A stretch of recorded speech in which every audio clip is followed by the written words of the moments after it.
Healthy eating starts in the kitchen. Hello, my name is Winnie Chen and I am a registered dietitian. Today, I'd like to talk about emergency meals. The coronavirus has a surge of public interest in preparing foods for the emergencies. So this is the topic that I'd like to talk about. Before I move into this topic, I just wanted to say that, generally speaking, U.S. has a very good logistic system, and a lot of foods are produced and grown in the United States. So very unlikely that we will be running out of the food. However, when there's an emergency, it's very natural that people panic and then they want to purchase a lot of food to give them a sense of security and making them feel like they are in control. As a general rule, I think it's smart to stock about 2 weeks worth of food. But more than that, I really think it's unnecessary. So let's move on and talk about what are the food that we should have in case of emergencies. Just like what I have always preached, it's very important to have a balanced meal. So when you want to prepare for the emergency, you also need to think about all the food groups that you need to purchase. The fruit, the veggie, the grain, the protein, and also the dairy or dairy alternative. So let's start with the fruit and the vegetable part. I have always tell people that fresh is always the best, but you need to have some frozen and some canned food items just in case. You want to make sure that you have a good stock of frozen canned vegetable and fruits available in your house because they have a longer shelf life. But as a rule of thumb, you always want to use up your fresh ones first, and then you go for your frozen, and then you go to the can. I know that people say, well, can has a lot of sodium. That's true. And sodium is the reason why they are more shelf stable. So in terms of emergency, we probably have to put the sodium content on the side here. But on a daily basis, if you have to use canned items, sure that you rinse them with water. Let's move on and talk about the grain items. Typically, when it comes to emergency, people like to stock on rice, they like to stock on bread, they also like to stock on cereal. But just remember, you also need to make sure that you have some flour in the house. Oatmeal is really good. That's actually a very good choice because this not only can serve as a great source of breakfast cereal. You can also use oats to make meatloaf, which bind things together. You can use oats to make oatmeal cookies when you have more time in the house with your family because you are not allowed to go out. So I think oats is very good. Flour is also very good. Very, very basic. With the flour, think about it. You can make a pancake. You can make a pizza. You can make biscuits. So that really also gives you another source of energy. Let's not forget about the good carb, like wild rice, and what I have here is they call the red rice from the Korean market. I love sweet potato. Again, very long shelf life, and these are a really good source of fiber, good source of vitamin A.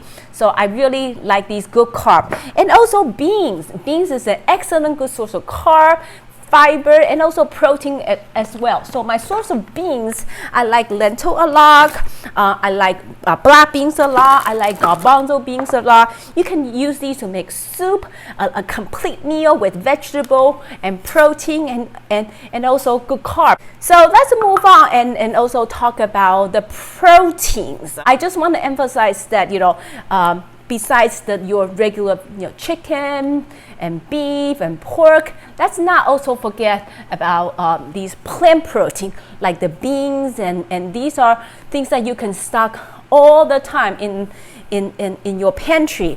I also like tofu a lot. This is what we call a shelf stable tofu that does not need to be refrigerated. So having these, shelf stable protein, shelf stable vegetable, shelf stable grain are also a really good idea. I also want to emphasize, people often, forget about sardines. So they would remember to stock some Spam or some tuna, tuna fish. But I think a sardine is actually a very good choice too.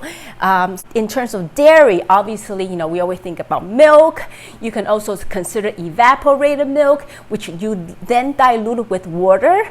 Or they also sell these, shelf-stable soy milk, shelf-stable rice milk, and even shelf-stable milk that you can purchase. Now, I want to move on and also, talk about some recipe ideas. People say, what do we do with these, food? So let's talk about some meals that you can prepare that are delicious and does not really take a lot of time. So the first thing that comes into mind that you can utilize your shelf-safe food is tuna noodle casserole. So think about tuna noodle casserole. You have the canned tuna, you have a bag of frozen peas and carrot, then you also have sort of like the cream of mushroom. So that is one shelf-stable food. Another really good idea, I think, is also utilize your canned tuna or canned chicken to make a chicken salad or tuna salad. So that's another really good options. When it comes to emergency, I think that instant noodle is also a food item that often goes out very fast. People like to buy these instant noodles. So I think you can buy them, but make it healthier by adding frozen vegetable to it or crack an egg so that your instant noodle is more healthier. This canned vegetable is lower in sodium. You can also use this to make pasta sauce, to make pizza sauce. So this is, I think, peeled tomato is very versatile. So instead of buying all kinds of different things like a spaghetti, pizza sauce, if you have a good maybe one case of these peeled tomato, it's a very versatile item, right? Tomato soup, that's another option. So another meal that I really could think about is making a good soup. So like I mentioned, you can utilize canned beans or dry lentil or dry bean to make a good soup. It's balanced with vegetable, carb, and protein.